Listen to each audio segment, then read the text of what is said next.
Welcome to another exciting episode of the Andre The Beast Crayton Show. Today, we're going to go into the mindset of a beautiful young lady and her journey in that beast mindset. And the topic today with this story is very unique because we all go through some different parts of our life. Let's call it trauma. But trauma has a ugly way of showing its appearance to us in different shapes, form, and fashions. Today on the show, we have a young lady that's going to explain how she broke through deep pattern trauma or things that has happened into her life and how she managed to overcome it and basically how to enjoy a productive life that's almost stress-free. Me personally, I want to go on this journey because I want to know how it was done myself. So without further ado, all the way from New Orleans, great place to visit, the beautiful Shaylee Edwards. How you doing, Shaylee? Hi, Andre. I'm great. Thank you so much for having me on today. Before we get deep into this story, because I know it's going to be somewhat emotional too, tell the viewers a little bit about you before we get started. Sure. I thought you were going to ask if it was a real beanbag chair. We're going to talk about that too. I guess briefly, I live in New Orleans. I've been here for 4 years. I absolutely love to be active and to dance. I'm an artist as well. And I've been on a really rich journey of self-discovery and learning how to translate and share those tools for and with other people for about 10 years now. You talked about your journey begins with a childhood moment where, you know, your father had some emotional problems, emotional trauma, so to speak. Let's go there. What was your family like growing up? What was that like? Yeah, I think that similar to a lot of people who are exploring themselves, I found that my parents, my father particularly, was downstream from several generations of poverty and violence and abuse. And my siblings and I were on the front line of, I'll say, like the brunt of that. And it looked like him having a lot of mental and emotional challenges that created a really chaotic environment for us. When you say, give the viewers a little bit of idea of what it was like when you mentioned, and more importantly, how old were you when you start to really recognize the behavior of your father that started to resonate with you? Because when you're a kid at certain ages, you really don't understand exactly what an unhealthy behavior is like when it comes to parents, because you're still dealing with your brothers and sisters and cousins. So that's, you know, a different ballgame. But this is your household, your father. When did these behaviors start to resonate and started to affect you and your siblings? Yeah, and I think that's a great point. You don't see your own water, and that's kind of how deep patterns perpetuate their effect. You don't recognize what you're doing because you've always done it, whether that's adapting emotionally to somebody or accepting less than makes sense. And so it took me probably, oh gosh, I had to rail my head against a bunch of things until I was like, you know what, I better pop the hood and look and see what's happening on the inside. So I think around 2016 actually was when I turned to face it directly and made it pretty much the focus of my life until I could feel satisfied with a new version of myself and my relationship with the world. What was happening in 2016? What was that I awakening? was making interesting choices. And so just a pattern of um, pain through romantic relationships, and I was having trouble getting a foothold financially, and it wasn't through lack of desire or lack of ability. There just seemed to be this continuing disconnect. And let's go back to your father for a minute. How was his behavior impacting yours? Well, I guess like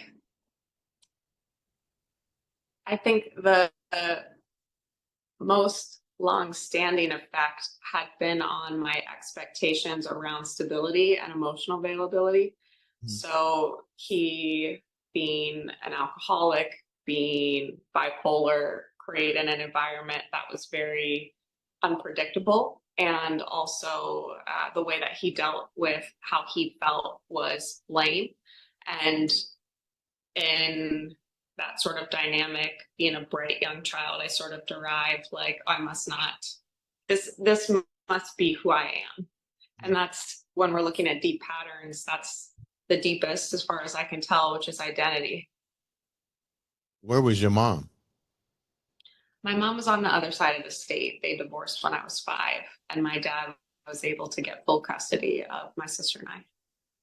Your dad was able to get full custody of two daughters, and I guess they didn't do a test to determine if he had any illnesses. And I guess at the time you might have been too young to even talk to the courts about anything that you really probably wasn't even familiar with that was going on in the house to begin with. Well, I'm from a pretty small town, and there were the judge was familiar with some other members of my family, and there was some power pool in place, and that was the way that the custody fell. And my dad also was very brilliant in many ways and very articulate and can be very charming at that time. And so I think a lot of people deal with it. You said it yesterday with narcissistic type tendencies. And I think you gotta be careful with that word because you staple it on things and you might miss what's really there. So I put that on it gently, but it did look a lot like manipulating the narrative. Did Very anybody convincing. did anybody outside of your family structure see what you and your sisters were going through? You know, you would think I had some friends' parents who did, but again, my dad was very convincing in other ways and could just kind of tilt it or turn it so that the light hit it in a way that things could continue. How was you able to adapt, you and your sister, to that situation? And what kind of were you guys being? Was your father more of that? Let me rephrase this. Was the environment more physical? Was it more verbal? Was it, how was the the trauma inflicted on you? Basically, what I'm trying to say. Did it come from all angles? It was primarily mentally and emotionally. And I think that adaptation wise, we handled it differently. So I'm very intuitive. So when I'm working with somebody or even with myself, what I found is there's this incredible high side to your adaptations that if you can learn to wield them with intention and awareness, they can have an amazing impact. So I think of people who have been through traumatic experience like X-Men, like you mutate. And until you learn how to really lead your mutation, it can be quite harmful to yourself and others. So I was very empathic and able to read people and adapt to and anticipate their emotions. And that's great to survive when you're young. But as an adult, that really narrows the freedom that you claim for yourself. How much you lost your sister? We'll get to that in a minute. How close were you and your sister, and how was it impacting her? I know you had to be close to her. There's a 5-year difference. You're older than her, But I'm pretty sure if you're in an environment that you deem to be unhealthy, how was you and your sister coping together as a team? You came up with a mutation device for yourself. What was what was hers, or did she share with you what hers was? She actually didn't cope as well. And that's, as I told you in our pre interview, she committed suicide when she was 20. And the way that she responded to our environment was kind of seeing it how it was. Mhm. And that call to reality didn't serve her. She didn't play around the pieces that were set where I was willing to sort of yes and the world I was given. And so I think in varying degrees, much of our like Western population does that. You know, we're presented with this collective narrative. History is this, you should be this way. Mass media says that. We sort of take this world without question and play within it, often to our discomfort. And she was like, no, I'm good. And she ended up getting mixed into a crowd and using drugs and starting to escape her discomfort that way. And we were very close, incredibly close. I actually have a tattoo on my arm with a note from her suicide. This is on the heavier side, but she said, "Tell Shay I love her more than anything, and I know she tried." And so I have her handwriting more than anything on my arm. So it was quite a devastating loss. You know, let me explain to the viewers here exactly how deep patterns of someone else's trauma can manifest into your reality. And I'm sorry for the loss of your sister. The question I'm trying to come up with, I know this is eyesight, you know, so to speak, but looking back there, you know, she was 20 years old, you was 25. Knowing what you know now, knowing that these patterns have to be broken, what do you think that you could have done or should have been done to help not only yourself preserve the life of your sister, but to also help the one person that really had the trauma, which is your father? Yeah, it's a great question. You know, at that time, I've always been very into personal development. My entire life, I've been interested in suffering. I read accounts of slavery and the Holocaust as a child, probably because it resonated in some ways. And somehow inside of me thought, there must be a way I can be or become that will make me good enough for something that felt better. And so I had a lot of tools, even at that time, that I was trying to offer her, you know, exercise, rest, you know, all these different things. But what I didn't understand was that where I had walled off and not taken the world personally, she had taken it quite personally and felt this very deep, heavy pain. And I think that that's what my father felt and feels, and other people up the line who are perpetuating action without awareness, not really seeing the effect that they're having on other people. And I essentially dedicated my life after her death to being able to develop a skill set to help her. And it took me going to a dark place myself to really understand what is required to find the light and to reveal it within yourself. And it's trusting how you feel. It's taking a moment. It's as simple as allowing yourself to relax into your feelings, detach it from the narrative, and allow the emotional energy room to express.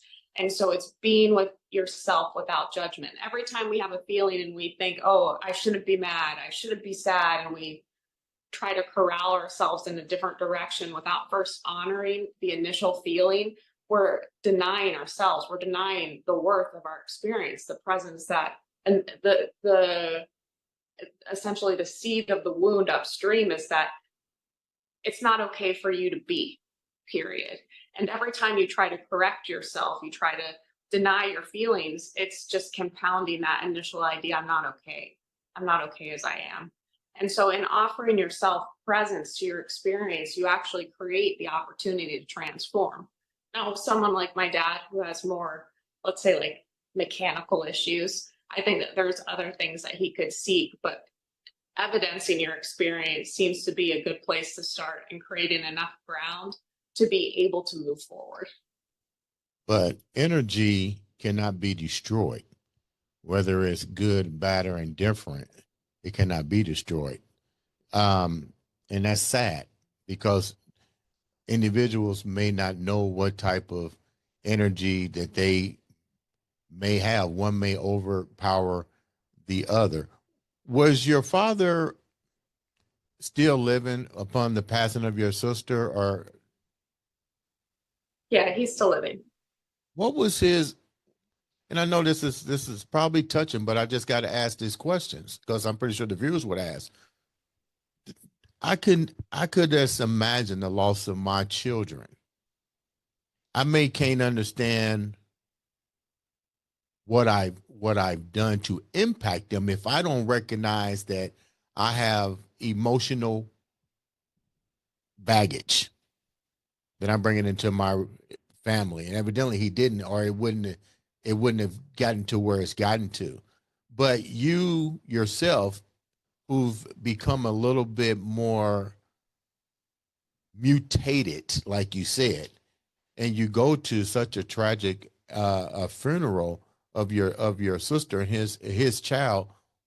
What was that feeling like? I mean, how did your emotions begin to change towards how you looked at your father, knowing that his energy, transferable energy,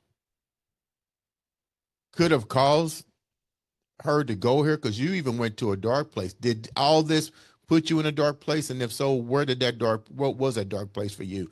And the second part of that question is, what was your father's reaction to the loss of his daughter?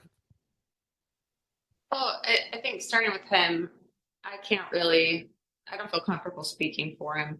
I think that I've come to a place, like you said, I had an initial reaction, and over the course of the last 12 years, moved through. I actually write a tribute every year on International Page Day, which is the day that she left, that I kind of share reflections on my experience of grief. And over the years, it's evolved, and how I interpret the story and the story I tell has evolved. And that's the underlying power of changing patterns, is you can change the story. Our patterns come from our interpretation of the world. Our interpretation is learned. And so when you want to make change, kind of the same I was saying with evidencing your experiencing, just bringing your experience, just bringing presence to your emotion without a mental story, then there's room to start to tell a new story. So the story that I've told about him to me over time is, I really have incredible compassion for the amount of pain that he must experience. And I think that, when you're dealing with other people, compassion only works if it goes both ways. You must have compassion for yourself, compassion for the other, meaning this is what's comfortable for me, and establishing boundaries that still keep, your comfort, your peace intact. So for him, I really honor the experience that he's had. It hasn't been easy. And I think that, let's see, like at the dark place myself, I think that honestly, my call has always been toward alleviating suffering. And I think that in asking deeply to be able to do that, I was led to a place where you see things apart from your power, apart from the role that you can play in making them different. And I really honor people who have gone there and go there. It's not easy. And unless you've gone there, you don't really know. I can sit across from people, and when I'm working with a client, I'm not referencing my personal experience, although I've clocked a lot of hours healing myself. I operate more as a channel. But there is a respect that I have for the human experience that suffering has afforded me, where it's like, I know that it can hurt. And in that, I don't have anything but love for, I can, I guess, create space to honor that in another person, which sometimes allows them to do that for themselves. And again, to me, that's sort of the initial seed, the correcting the initial flaw that, you're not worthy. It's not okay for you to feel good. You mentioned during the pre-interview that there was a brief separation from your father for a couple years, and then you was um, introduced to siblings, other siblings, if I'm not mistaken. Um, take me down the road. What that was like for you? Well, so I had a half brother, and I have a half brother, a half sister, and I left home when I was 17. And at that point, he closed the door to connection with them. And so it wasn't until 10 years later that I was able to reconnect with them. And that's actually a loss that got lost. I think that's why it's so interesting when we're looking at the water. Again, you can't see it. And so at that time, at 17, I didn't have a toolkit to really be with that experience, and I wasn't supported in that externally. So that kind of got shelved so that I could continue living. And with the actual death of my sister, it hit it further. And so it took a little bit longer in the process to really stand and look at that. And even so, like, while we're bringing up these like heavier pain points, I can't say enough that if you're on a healing journey, it's so important not to make it about what's gone or what happened so much as like what's here that you want to be here for. Like, what, and having a whole heart, what does that allow you? Is it, and being open to love and being open to life, what's important about that to you, and really doing your best to keep that in your sight lines rather than looking for all the places that are bruised or broken. You can get lost in the dark. Yeah, you mentioned being lost in the dark. At 17 years old, I mean, where in the heck do you go at 17 years old and knowing that you dealing with that you was dealing with what you was dealing with? I went to live with my mom, and my sister was to come with us, but my dad played a hand in keeping her there. And in honesty, like, I didn't really have a good grip on it's again very hard to see things if your primary practice is rolling with them. So I didn't quite have a good grasp on the, like, let's say, like, how maybe not unusual, like maybe how intense that experience was. Who reached out to who at 17 years old? Did you reach out to your mom, or did your mom reach out to you? My mom actually played a really active role in trying to get custody of us, I guess, the entire time we were with him.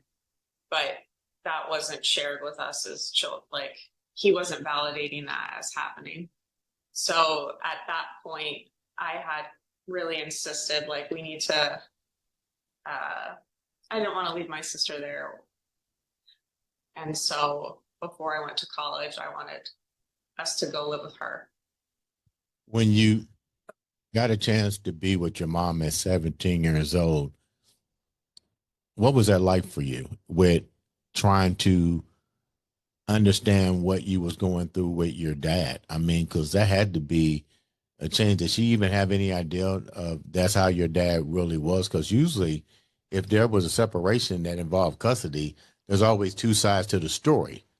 Does that make sense? So when you go to your mom, was it easy for you to share what you was dealing with your dad, and what was your mom's response to what you was going through?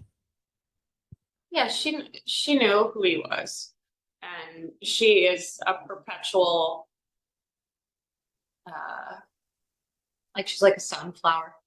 She's always looking for where it's light, and so she did the best that she could with the constraints of the system or the situation. And when I left, I similarly just had like a really strong orientation toward forward motion, and so I just took what I could and moved forward with it. It wasn't until, so the deep patterns are interesting to me, particularly because I replicated several times over. And one of them is being able to walk into a new situation, kind of like disconnected from the one behind me. So that's kind of what I did there. I moved forward and just closed that off.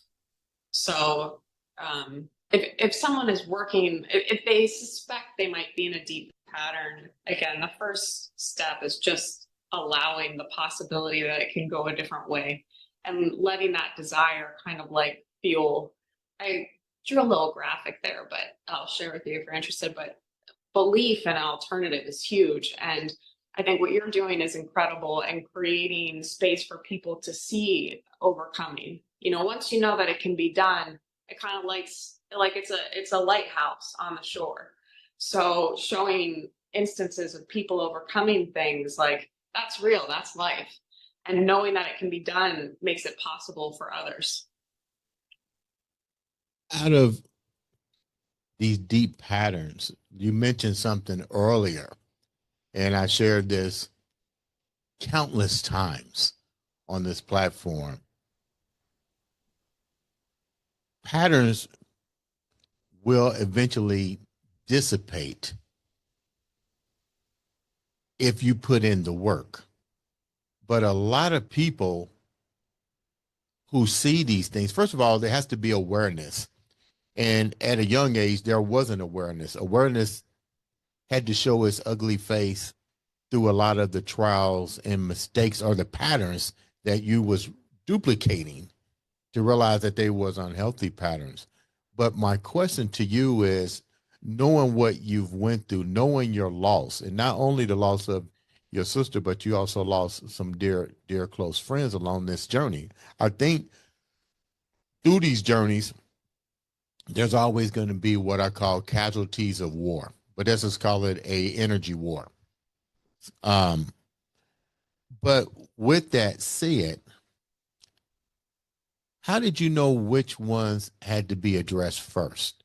There's a lot of baggages in your house that's affecting every aspect of your life and certain people that surround you that unfortunately could not bear that situation. How did you know which ones that you needed to tackle first, and what was that like? Yeah, I think, you know, where knowing where to start, it's kind of like when people look at the world right now, there are so many things that aren't quite working. So it's almost without knowing of like it's overwhelming. And so I think that's why people sit back from it or they're wait until they're pushed into it. And I think that really love, as cheesy as that is such a great place to start. Where do you want to grow? Where are you inspired to grow? Mhm. Is it developing greater financial ground for yourself? Do you want to have closer relationships? Do you want to perform successfully? Like, what is it that you really want? And I found God along this path. And to me, that means a relationship to the non physical and infinite intelligence, the universe, spirit. And that also allowed me to develop a conversation, a dialogue where what's being presented to me is it's the next step. I'm constantly looking at the world around me and inviting it to speak to me and to show me where am I growing and how can I best support that, and really opening to divine support. And that's been and so my advice to people would be to ask, show me, and to be willing to engage with life as if it is correct. Acceptance, which is the same thing as mental silence, it is when you're not pushing against things, it's almost like trying to get in the same door, same door, same door. It's locked. If you stop pushing, you step back, you see there's another door. And if you've been through trauma, it's so hard to relax your head. You got to get in the door. You got to get in the door. You got to get in the door. Mhm. And learning how to control your nervous system, learning how to breathe, learning how to relax and step back makes it possible again, just to kind of like slowly unwind this. And you know, I've been asking you like, oh, what are you working on? What are you working on? And you're like, something about me. Just have fun, you know, just having fun. And I think that's really like what I found, and on my YouTube channel and the content that I do is really like, yo, people, like you suffered enough. Like it's been hard enough. Like this next part, this healing part, what if this was light? What if this was easier? What if this was fun? Because shit's already been hard. Yeah. What have you what have you learned so far through this painful journey? And I think, to be honest, as as hard as this may sound to some individuals, I think you have to understand the big picture. To grow from pain is a sign of evolvement. To linger in pain is a sign of defeat, both emotionally, spiritually, and humanly. That's how I look at it.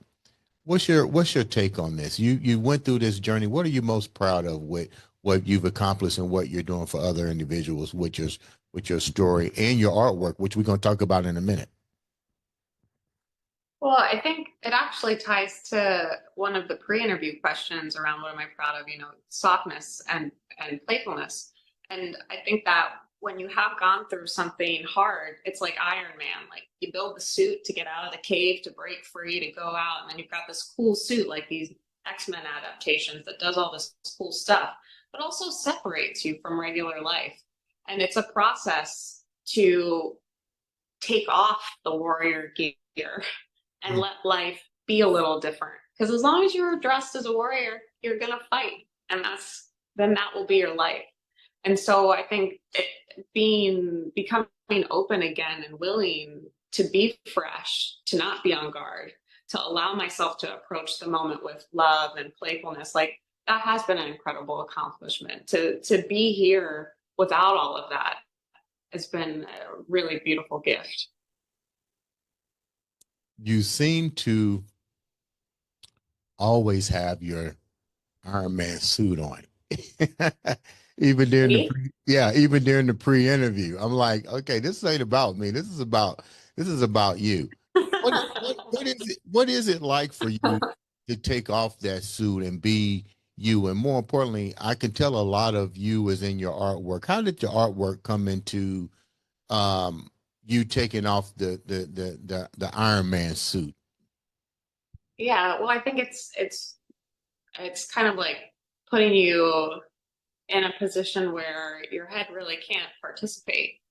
So I think for me, I'm so grateful to the work that I do with people. It's such a blessing. And even the way that I receive through the giving, like it's been such a blessing. So like I do love the suit. And like I do get feedback like, oh, you could, take it off a little, and I really do. But in art, it's a way to it's like dancing. You can't think and dance. You dance or you're not. With art, it's the same thing. And so it creates just a place for me to express without real like any ideas of how it should be. Where do you get the inspiration when you're painting and doing so much different artwork? Because you got tons of artwork on your social media page, and I noticed each one of them, you know, has a message woven within each stroke of the brush. Like, what are you thinking about when you're doing so much artwork? And is there really a lot of emotions tied into each one of those pieces when you're constructing a piece of art? Well, in fairness, a lot of the art on my Instagram I sell for other artists. So some of that really great art isn't mine. But if you're interested, I can get it for you. Um, and and I'm really grateful to work with artists and kind of like expand their reach. The work that I do myself, I use more oil pastels, collage, and I call them inspiring words on canvas. And what it is for me is like throughout my house, I have just little signs, positive affirmations to remember this or to remind me of that. I'm trying to think of one I have right now. Like I have one over there that says let her fucking rip, like to kind of like program myself to let loose and trust my body, and another one that says line up with it. And so I make these pieces and I bless them and curate the energy around them and sell them in a couple locations so people who are working on something can keep that in mind, that they're supported, they can believe in themselves. And again, I do energetic curation around them to support them in that as well. Explain exactly what energetic blah blah blah means, because I forgot. I don't know how to pronounce the word. So curation, it's kind of like, if you get holy water, Yeah. it's like it's been blessed. And so the journey that I've been on has been very purifying and cleansing and brought me very close to God. And so I've been really grateful when I'm working with clients. It's energy healing, energy work. And so when I'm creating art, my intention goes around it to support whatever the initiative is. I probably hold on a second.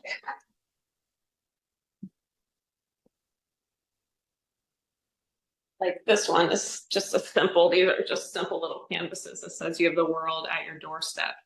And the back says knock knock, it's yours, and keep it tight, keep it right. These are again just like little casual pieces, but I will put intention, bless it, so that when somebody resonates with that as something that they're trying to remind themselves of, the opportunity that's present to stay focused, just sort of support them in that. You mentioned your journey has brought you closer to a higher power in your life. Explain that a little bit. And how do you know it's brought you closer? Yeah, that's such an interesting thing to unravel. I guess it's experiential. I, because of my ask to help with suffering, I really spent a lot of time exploring the mind. I think I told you yesterday, I spent several years just in pretty much silence and contemplation, and learning to discern like different thoughts, feelings, where are they coming from? What do they mean? And with God, I sort of found like lifting up all these layers of thought, like under it is this vastness that we're all connected to and expressing from. And as such, I find like the best metaphor is like the human body. You know, my hand is separate from the body, but not really. And as such, it befits the body that the hand is great. You know, so God wants me to be well, to do well. It's good for the body. And allowing myself to relax into receiving that support and those resources. And just there's I guess like I've done a lot of experimentation, and I find that when I let that possibility exist, like life really is easier. It feels different.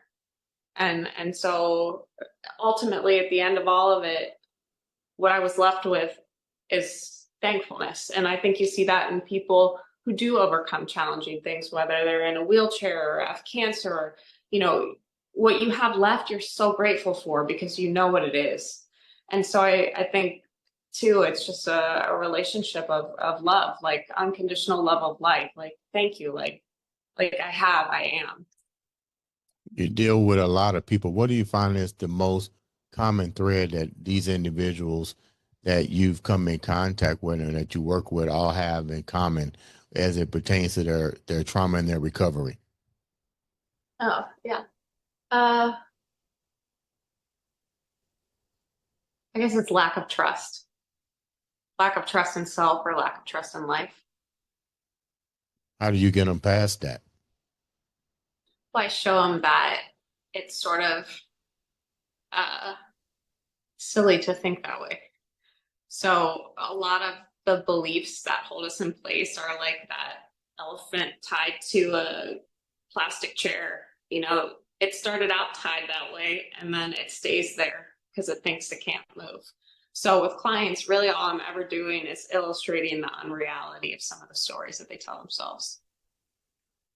What would you like to see change? You witness loss. You've witnessed emotional instability. Um, you witness growth and development. What are some of the things that you like to see changed in today's world? Oh man, that's like my primary thing. I'm like this idea of a nicer world. We have so many resources, so many brilliant minds, so many possibilities. What I'd love to see, uh, let's see, I guess uh, primarily kind of like an evolution of self-respect where somebody can come to again like honor their personal experience in such a way that they then learn how to honor someone else's, and through that hopefully some more productive conversations on how we can use resources or navigate competing interests, some more cohesive collaboration because we're all in this together. Why do you think there is let me go back. How hard was it for you to forgive all of the wrongs that was impacted on you? Oh, that's a good question. Well, I think that the hardest one to forgive was myself. And it's sort of ironic. I have a lot of content I've written and created around how we're essentially programmable flesh machines. You get ideas, you live out your ideas, but you're not your ideas. And so it took a lot of work for me to really accept that while I have ownership of what I've done and the power to make new choices, it's a process. And it doesn't serve me to be when somebody holds themselves in guilt and shame, it has actually an ironic and funny counterproductive result. So, in being in guilt and shame and being in unforgiveness, what you think you're doing when you're punishing yourself is making up for what you've done. But really, it takes away from your ability to do better because you're not really here and you're not really available to the information that's here. And so, the best thing you can do for everybody is to forgive yourself. And that frees you up again to like be present to what's there to make a better choice. Yeah, but most people find that easier said than done. So what's your take on that? My take is, yeah, it takes some practice. I think that the body really does, like your breathing is incredibly important. You know, the more that you're circling in your head, just recognize there's likely something you're trying not to feel. And while you can chase those chickens all day, you'll never catch them. And so if you can find it in your body and just, again, be with the feeling, be with the experience, don't try to change it, explain it, tie it back to 1955, like, whatever, just be there with it. And then it somewhat resolves itself. It's wild. How was you able to keep moving with your developmental skills as it relates to your father? Is he still with us? Yeah. So what's that relationship like now with your personal development as in the relationship with your father? Well, I'd say it continues to evolve. At different points, at different places, I prioritize different elements of it. I we have a relationship. He texts me every day. I find that it's not good for me to be very close to him and that he's still living out some stories. And so I kind of curate it in a way that I'm comfortable, but still allowing like he's tried. And I do respect that. When you say he's still living out his stories, what do you mean by that? He still has kind of like there are certain interpretations he has that ways that he interprets and responds to life that to me I don't feel good. Was it difficult for you to, let me, there's a two-part question.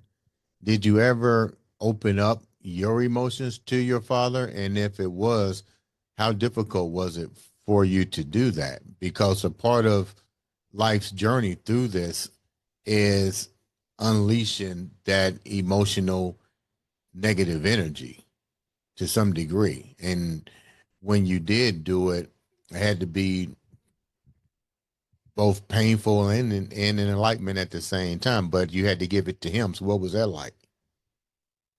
Honestly, like he's a very complex, kind of like nuanced person, and at that time, like he really wanted to have a relationship with me and did his best. Like he really has, you know, he's limited, and I think that's important too when we're looking at ourselves and others, like limits of the system, and be reasonable about what you need to support where you are or to allow where somebody else is.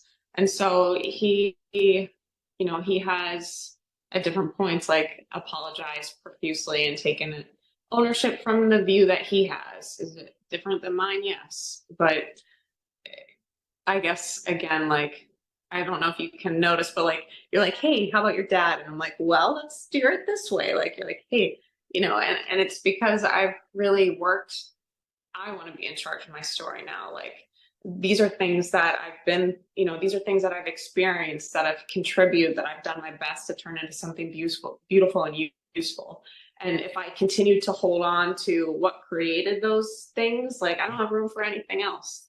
And so as best I can, I've come to, you can't do that prematurely. You really have to let everything take the time it takes. But at this point, I'm really grateful to have room to hold other ideas, other things. And that's the messaging I would like to offer people who are going through it, is that like you don't have to live that forever. Like you do have time to have life that you enjoy, but you really like to do that. It's important to put down the things that hurt you. So really what you're saying is the way to stop the deep patterns of this behavior is to first start within yourself and start to rewrite your own narrative, because clearly you're not going to change his narrative. So you're not going to change anybody else's narrative. So I guess what you're saying is you start with yourself. This is the so-called breaking the patterns. Am I somewhat correct on this? Yeah, and that's why I've come to like I've synthesized all the work I do. Like I teach self-love. And that's basically recognizing, to me, self-love is a momentary choice. This is my personal experience. This moment is my personal experience. I can bring whatever I want into it. There's a lot of momentum of bringing other things or ideas, I think, about how it should be, but ultimately, like this is my moment. And self-love to me is coming to see that it's okay that I feel good, and in allowing myself that, I can do better for everyone. And so, yeah, inside out, from the standpoint of that's unconditional love. Like I'm here in life and it's mine. And I want to be respectful of other people's experiences. I want to be available to them, but it's only possible if the integrity of my personal system is honored. What's your end game? What's the big message here for the viewers? You've overcome so much. You're smiling like crazy. That means you're enjoying life. You found a deep gratification within inside yourself. You clearly have broken the deep patterns, and it starts within yourself. To be honest, let's get real. It's you know we came in alone. We leave alone. But what's the end game for you? Well, I think and again, like, and intuitively, and kind of like pushing for what you're focusing on, fun, like, this is it. Like, all my content, also, not all, the majority of my content also points to like where you're trying to go is right here. What you want to do is feel good here. You can't go back and change anything. You can't go forward and, protect it. Like, this is my end game. This is the moment. Like, my end game is to do the best I can with what I have right now. I call it here and now.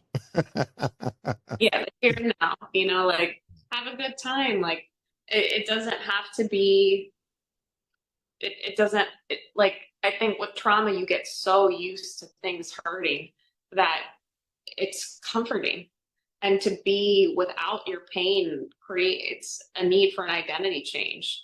And your whole worldview has to shift to accommodate that, man, that whole time it sucked, it didn't suck for everybody. Because I think when you're in trauma, in some ways, the story you tell yourself is this is life.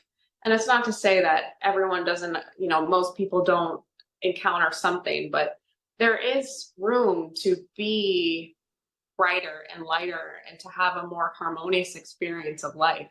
And if you're coming from trauma, that's really hard to imagine, but it's real. What are three pieces of advice that you would give to the viewers who are trying to do what you said, self-love, and remove or stop these, let's call it what it is, breaking these patterns? What are the three advices you would give the viewers? That's good. Well, again, like tying back, and I know we started off a little heavier, but I do find that like lightness makes room for things to change too. So like use your seventh sense, like your sense of humor, like try to break what you're in enough so that you can see it. Truth, humor also affords some level of truth. So as awful as it is, see if you can allow yourself to find something that lifts your spirits, opens you up a little, and beyond that, being as gentle with yourself as possible. Oh my God, no matter how many times it takes, how many times you spill it over, how many times you fuck it up, you know, it doesn't like as gentle with yourself as possible. Come here, honey, it's okay. Yeah, it's okay, I know. That was the 8th time. That's okay. Like, come on, come on, come on. And the third one is just minimizing your narratives, because while they seem like you're helping, and particularly true with really bright people who've gone through stuff, you want to understand. You want to understand so you control, and it doesn't happen anymore. And so you create all of this, all files and files and files and files of all this information so that you know what you did, what they did, how did, blah, blah, blah. And the more that you're in therapy, like the more filing cabinets you have. And before you know it, like you're just in this room and you can't see anything. You're just there with your ideas. So like just being mindful that the story that in your head, none of them are it. Life doesn't fit in your head. Life's out here. And just take the story long enough that it takes you to the next place, like trapeze bars, let go, let go, let go, let go, let go. And to do that, one does have to become comfortable in the body. And that's from the second one where you're present with yourself. You're okay. That's like the self-hug. Self-hug is like my thing. It's like self-hug is the new self-help. You just breathe, you're right here. It's okay. We're okay. We're okay.